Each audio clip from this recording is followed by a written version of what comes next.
अब हम बात करने वाले हैं इस वीडियो के अंदर गवर्नमेंट जॉब्स के बारे में कि कुछ बच्चे कहते हैं कि गवर्नमेंट जॉब्स के क्या क्या ऑप्शन है।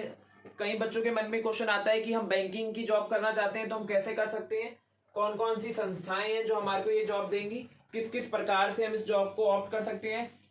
ठीक है, तो वो आज हम सीखेंगे। कौन सी एलिजिबिलिटी होनी चाहिए, कौन सी पोस्ट के लिए, ये आपको पता होना चाहिए। ठीक है, तो गवर्नमेंट जॉब्स की बात करें तो यहाँ पे अलग अलग संस्थाएं हैं। मैं ज्यादा बात नहीं करूंगा, थोड़ा सा ही आपको शॉर्ट में समझाने की कोशिश करूंगा। जैसे अगर आप नॉर्मल दिल्ली की बात करें या किसी और स्टेट की बात करें तो यहाँ पे आपका जो स्टाफ की भर्ती करता है उसे हम कहते हैं एसएससी, स्टाफ सिलेक्शन कमीशन। ठीक है, तो जितनी भी नॉर्मल गवर्नमेंट जॉब्स निकलती हैं अलग अलग पोस्ट के हिसाब से, उनकी जो आपकी जो भी रिक्वायरमेंट होती है उनको फुलफिल कौन करता है, एसएससी करता है, स्टाफ सिलेक्शन कमीशन। और फिर ये जॉब्स को पूरा करके जो भी मतलब डिपार्टमेंट्स होते हैं उनमें उन व्यक्ति को क्या कर देता है, पोस्टिंग दे देता है, वो वहां पे जॉब करते हैं। तो एसएससी के अंदर जो है आपके पास दो ऑप्शंस हैं, मतलब आफ्टर ग्रेजुएशन भी करते हो और आफ्टर 12th भी करते हो। जब आप आफ्टर 12th करते हो तो आपके पास एक एग्जाम निकलता है जिसे हम कहते हैं CHSL, जिसे हम क्या कहते हैं, CHSL।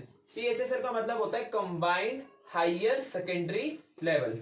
CHSL का एग्जाम होता है, वो आपको क्लियर करना पड़ता है। उसके बाद 12th बेसिस पे आपको क्या मिल जाती है, जॉब मिल जाती है, वो भी गवर्नमेंट जॉब मिल जाती है। लेकिन मेहनत करनी पड़ती है, वही इसके अपने अपने सिलेबस होता है। सिलेबस में आपका जो मेन जो कॉमन सिलेबस रहता है वो इंग्लिश हो गया, आपका GS या GK कह सकते हो आप, जिसमें करंट अफेयर भी इंक्लूड होंगे। आप एक कह सकते हो क्वांटिटेटिव एप्टीट्यूड, जिसे सरल भाषा में गणित कह सकते हो। ठीक है, और एक होता है आपका LR, लॉजिकल रीजनिंग। तो ये 4 तो कॉमन सेशन होते हैं, बाकी अलग अलग एग्जाम में अलग अलग सेशन हो सकते हैं, लेकिन 4 तो हर जगह होते ही होते हैं। Logical reasoning, English, aptitude, quantitative aptitude मतलब मैथमेटिक्स, और GS, ये आपको हर जगह मिलता है। ये कुछ कॉमन है जो हर पेपर में आपको मिलता है, लेकिन हर पेपर का GS अलग अलग लेवल का होता है। ठीक है, CHSL में ये आता है आफ्टर ग्रेजुएशन। ये तो हो गया 12th बेसिस पे, लेकिन आफ्टर ग्रेजुएशन करते हैं तो आपका कौन सा एग्जाम क्लियर होता है, CGL, जिसे हम कहते हैं कंबाइंड ग्रेजुएशन लेवल। ठीक है, तो उसे हम कौन सा एग्जाम कहते हैं, CGL। CGL भी एक अपनी क्या है, थोड़ा बड़ी पोस्ट है, तो इसका पे स्केल भी क्या होता है, थोड़ा सा CHSL के मुकाबले क्या होता है, ज्यादा होता है। इसके अंदर जो जॉब मिलती है वो आपको मिल सकती है किस किस की, जैसे LDC की मिल सकती है, UDC की मिल सकती है, lower division clerk, upper division clerk, clerk जो होते हैं। ठीक है ना, क्लर्क जो भैया क्लर्क क्या होते हैं, क्लरिकल वर्क जो करते हैं, जो आप जैसे अगर मान लो आपने बड़े बड़े ऑफिस में जाते हो, ऑफिस कह लो या गवर्नमेंट ऑफिस में जाते हो, जिसमें आपने देखते हो कंप्यूटर पे जो व्यक्ति बैठा होता है आपके डॉक्यूमेंट्स को जमा करता है या डॉक्यूमेंट्स की एंट्री करता है। यानी आप रिवेन्यू डिपार्टमेंट में चले गए, रिवेन्यू डिपार्टमेंट में गए तो वहां पे अपना सर्टिफिकेट बनवाने गए हो, या EWS का कुछ बनवाने गए हो, या OBC SC ST कुछ भी बनवाने गए हो, तो वहां पे वो जो कंप्यूटर में बैठ के काम कर रहा है वो एक क्लर्क है। समझ में आ गई बात, तो वो क्लरिकल वर्क होते हैं। क्लियर है ये। और CGL हो गया, CGL में भी आपका जो है ग्रेजुएशन लेवल पर होता है, इसमें ऑफिसर की जॉब मिलती है। ठीक है, तो ये SSC जो है कुछ गवर्नमेंट जॉब्स देती है, आप मतलब भर्ती लेती है, वो पूरी इंडिया के हिसाब से भी होता है, स्टेट के हिसाब से भी होता है। कुछ बच्चे कहते हैं कि भैया मैं बैंकिंग में जाना है, तो बैंकिंग की जो जॉब होती है वो IBPS निकालता है। ठीक है, जो बैंकिंग से रिलेटेड होती है सारी की सारी। बैंकिंग के अंदर भी जो है अलग अलग अपने अलग अलग जो है क्या होते हैं, पद होते हैं, जैसे बैंक क्लर्क हो गया या बैंक PO हो गया।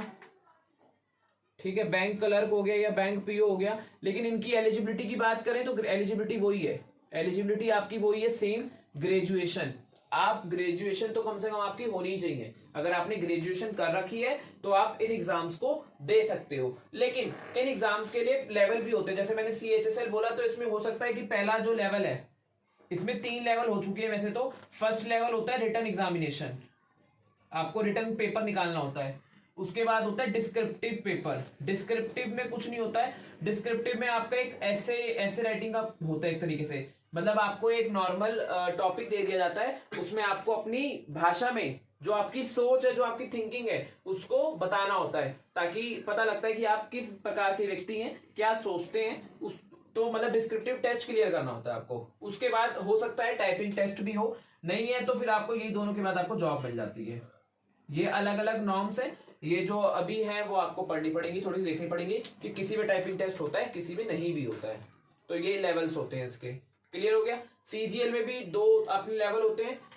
क्लर्क और पीओ की बात करें तो यहाँ पे आपका क्या होता है, अलग अलग पोस्टिंग के हिसाब से होता है। कुछ पोस्टिंग में तो ऐसा होता है 2 एग्जाम होते हैं, एक तो प्री होता है और एक मेंस होता है। तो प्री का पेपर निकाल दिया, प्री में तो क्या सब कुछ आता है, प्री में तो क्या है सब कुछ आता है, सभी चीजें पूछेंगे, जीएस जीके एक ही बात है, और करंट अफेयर हो गया, मैथ हो गया, इंग्लिश हो गया, ठीक है, ये सब पूछेंगे प्री में। तो मेंस का मतलब होता है, जो मेंस में क्या होता है कि कुछ स्पेसिफिक चीजें पूछते हैं, कुछ स्पेसिफिक चीजों का काफी अच्छे से पूछना, वो क्या कहलाता है आपका मेंस कहलाता है। प्री का पेपर निकाल दिया, मेंस निकाल दिया, उसके बाद आपको क्या करना पड़ेगा, उसके बाद अगर है टाइपिंग टेस्ट तो देना पड़ेगा, नहीं तो आपकी जॉब लग जाएगी, ठीक है। लेकिन बैंकिंग क्या है, अब बच्चों के दिमाग में सबसे पहली बात तो ये आती है मैं बैंकिंग में जाना चाहता हूं, मैं बैंक की जॉब करना चाहता हूं। अरे तो आप बैंक की जॉब करना चाहते हैं तो आप आर्ट्स से भी जाएं या कॉमर्स से भी जाएं, चाहे साइंस से भी जाएं, किसी भी स्ट्रीम से जाएं, यहाँ तो आपको क्या करना है, पेपर को क्लियर करना है। ये कोई आपका क्या है, कोई डिग्री प्रोग्राम नहीं है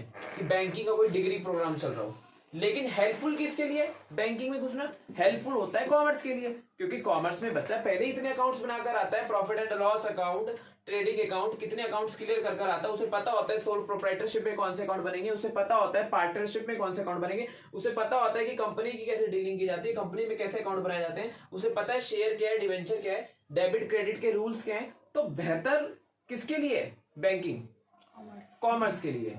लेकिन अगर आप कहें कि आर्ट्स वाला नहीं कर सकता तैयारी या साइंस वाला नहीं कर सकता, ऐसा कुछ नहीं है, समझ में आ गया। लेकिन कोर्स नहीं है कोई, ये भी ध्यान रखना है, ठीक है ना। कोई बैचलर कोर्स नहीं चल रहा है, बैचलर ऑफ बैंकिंग, ऐसा कुछ नहीं है। बैंकिंग का तो सिर्फ क्या होगा, एग्जाम होगा गवर्नमेंट, उसकी तैयारी आपको करनी पड़ेगी। लेकिन अभी से ही तैयारी क्या मतलब समझते हैं ना आप, प्रैक्टिस आपको अभी से ही करनी होती है। जितनी बेहतर प्रैक्टिस होगी उतनी जल्दी आपका नंबर आएगा, उतनी जल्दी आपकी जॉब्स लगेगी। बाकी जॉब के जो नॉर्म्स होते हैं उनको आपको फॉलो करना पड़ता है, उनकी एलिजिबिलिटी को फॉलो करना पड़ता है, उनके एज के क्राइटेरिया को फॉलो करना पड़ता है, एज कितनी होनी चाहिए, ठीक है ना, और नॉर्म्स क्या क्या है उसके, वो सब आपको नोटिफिकेशन जब आता है तब आपको बता दिए जाते हैं, कहाँ पर जॉब्स है पूरी इंडिया के अंदर, ठीक है ना, वो सारी चीजें अलग होती हैं। गवर्नमेंट जॉब्स में कुछ इसी प्रकार से रहता है, और अलग अलग गवर्नमेंट जॉब के अलग अलग क्राइटेरिया होते हैं। तो आई होप आपको ये बातें समझ में आई होंगी सभी चीजों से रिलेटेड।